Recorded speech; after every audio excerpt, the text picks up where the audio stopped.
Hi అండి. నేను మీ శ్రీని మాట్లాడుతున్నాను. ఎలా ఉన్నారండి అందరూ? నేను బాగున్నానండి.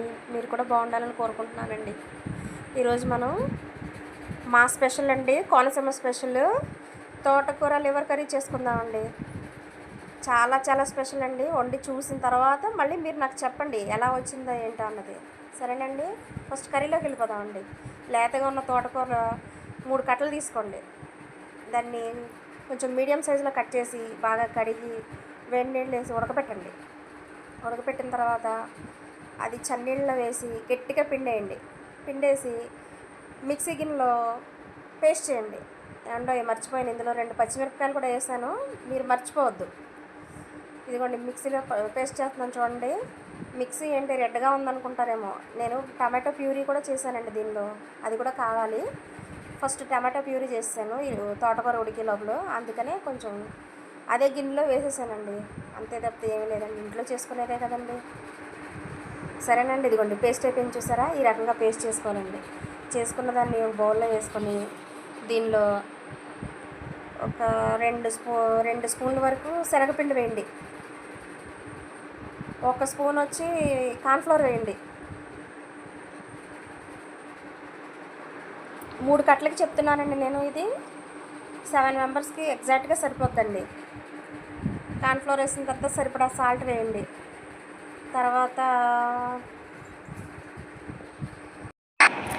చిటికెడు పసుపు వేయండి. ఇంకేంటండి, మనం వంట చేస్తూ మాట్లాడుకుందాం. 1 స్పూన్ కారం కూడా వేయండి. మాది గుంటూరు కారం అండి, అందు గురించి 1 స్పూన్ అన్నాను నేను. మీ కారాన్ని సరిపడగా మీరు అడ్జస్ట్ చేసుకోండి. 2 స్పూన్లు మసాలా పౌడర్ వేయండి.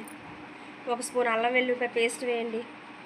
సేమ్ కర్రీలో ఏమేమి పౌడర్లు వేస్తాం అన్నీ ఇందులో వేయాలండి. దీనికి సరిపడగా వేసుకుని టేస్ట్ చూడాలండి. దీన్ని టేస్ట్ చూసి బాగా మిక్స్ చేయాలండి. దీన్ని లూజ్గా ఉండకూడదండి, గట్టిగానే ఉండాలి ఇది. అలా అని మరీ గట్టిగా కాదు. దీన్ని ఇప్పుడు ఆవిరి పట్టించి ఉడకపెట్టాలండి. ఎలా అంటే మనం ఇడ్లీలు స్టీమ్ చేస్తాం చూసారా, అట్లా చేయాలండి. మీకు కావాలంటే ఇడ్లీ పాత్రలో కూడా ఉడికించుకోవచ్చు, లేదు అంటే కనుక ఆవిరి పట్టాలండి. మనం ఎలా అంటే ఒక గిన్నెలో నీళ్ళు పోసి దాంట్లో ఒక స్టాండ్ పెట్టి, ఇదిగోండి ఇట్లా ఒక ప్లేట్ తీసుకోండి. నేను ఎప్పుడు దీనిలోనే చేస్తానండి, అందుకనే ఇది ఏ షేప్లో ఉంటుందంటే మనకి, నేను ఎప్పుడు ఈ కర్రీ చేసిన ఈ బౌల్లోనే చేస్తానండి. దీన్ని సరిపడగా చేస్తే మా ఫ్యామిలీకి సరిపోద్దండి, అందుకనే. ఇదిగోండి దీన్ని మనం పేస్ట్ చేసుకున్నది బాగా కలుపుకొని మిక్స్ చేసుకుని దీనికి కొంచెం ఆయిల్ గ్రీస్ చేయండి. గ్రీస్ చేసిన తర్వాత మనం వేసిన పేస్ట్ని దీనిలో వేసి ఆవిరి మీద ఉడకపెట్టుకుందామండి. స్ప్రెడ్ చేసుకోండి, సమానంగా స్ప్రెడ్ చేసుకుని ఈ లోపల గ్యాస్ మీద నీళ్ళు వేడి చేసుకుందామండి. నేను తోటకూర నీళ్ళు మిగిలినవి ఉన్నాయండి, అవి వేసేసి స్టాండ్ పెట్టాను, మరుగుతున్నాయి. ఇదిగోండి ఇలా దీన్ని అడ్జస్ట్ చేసుకుని స్టీమ్ చేసుకోవాలండి. దీని మీద ఒక ప్లేట్ పెట్టండి, నీళ్ళు దీనిలోకి వెళ్ళకుండా. ఖచ్చితంగా 10 నిమిషాల నుంచి 12 నిమిషాలు పడుతుందండి ఇది ఉడకడానికి. తొందరగానే ఉడికిపోద్దండి, మనం ఆల్రెడీ దీన్ని ఉడకపెట్టాం కదండి, అందుకని తొందరగానే ఉడికిపోద్ది.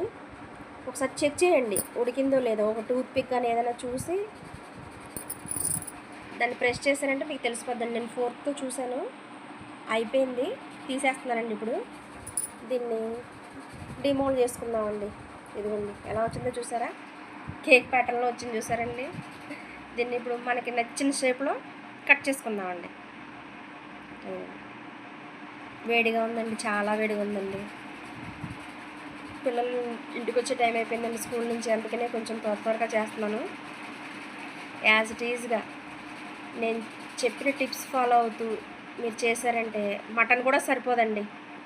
ఇదిగోండి మనకు నచ్చిన షేప్లో కట్ చేసుకుని, ఇదిగోండి ఈ క్యూబ్స్లో కట్ చేసుకుని ఆయిల్ హీట్ చేసుకుని ఆయిల్లో వీటిని డీప్ ఫ్రై చేసుకోవాలండి.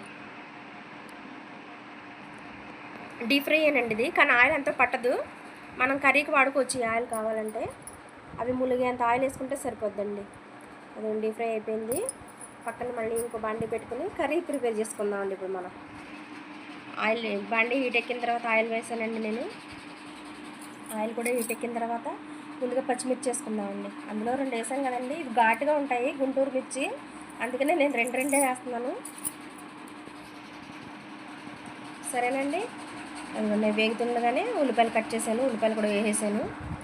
నెమ్మదిగా వేయించుకుందామండి. మీడియం ఫ్లేమ్లో పెట్టండి, హై ఫ్లేమ్ అవసరం లేదు, సిమ్లోనే అవసరం లేదు, మీడియం ఫ్లేమ్లో పెట్టండి. ఇదిగోండి వేగిపోయినాయండి, తీసేద్దాం. చూడండి చూడండి, ఎవరన్నా చెప్తేనే కానీ నమ్మరండి.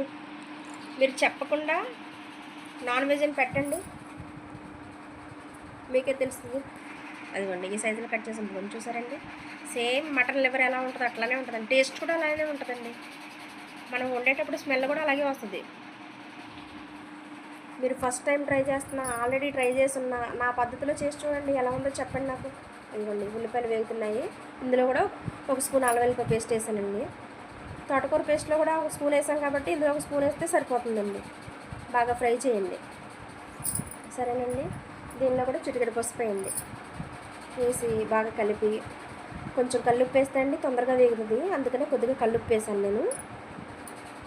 తర్వాత ఒక స్పూన్ కారం, ఒక స్పూన్ ధనియాల పొడి, ఒక స్పూన్ గరం మసాలా పౌడరు, ఒక స్పూన్ జీలకర్ర పొడి అన్నీ వేసి బాగా కలపండి. అదిగోండి నేను 4 మీడియం సైజ్ టమాటాలు ప్యూరీ చేశానని చెప్పాను కదండి, ఆ ప్యూరీని ఇందులో వేసానండి. కొద్దిగా నీళ్లు పోసి బాగా కలిపి మూత పెట్టి కొంచెం సేపు ఉడకనిద్దామండి. తర్వాత ఇదిగోండి ఫ్రై చేసిన తోటకూర లివర్ అని చూసారా, దీన్ని వేస్తున్నాను. చూడండి చూడండి, వేస్తుంటేనే మీకు కనిపిస్తుందో లేదో కానీ నాకైతే చాలా టెంప్టింగ్గా ఉందండి. సేమ్ లివర్ ఉన్నట్టే ఉంది చూడండి. మీరు వండి రుచి చూసి నాకు చెప్పాలి ఎలా ఉంది ఏంటి అన్నది. ఎక్కువ శాతం మంది ప్రతి ఫంక్షన్లో మాకు ఇది లేకుండా అసలు భోజనాలు పెట్టరండి. ఈ కర్రీ అంత ఇష్టం అందరికీ కూడాను. వెజిటేరియన్స్ని, నాన్ వెజిటేరియన్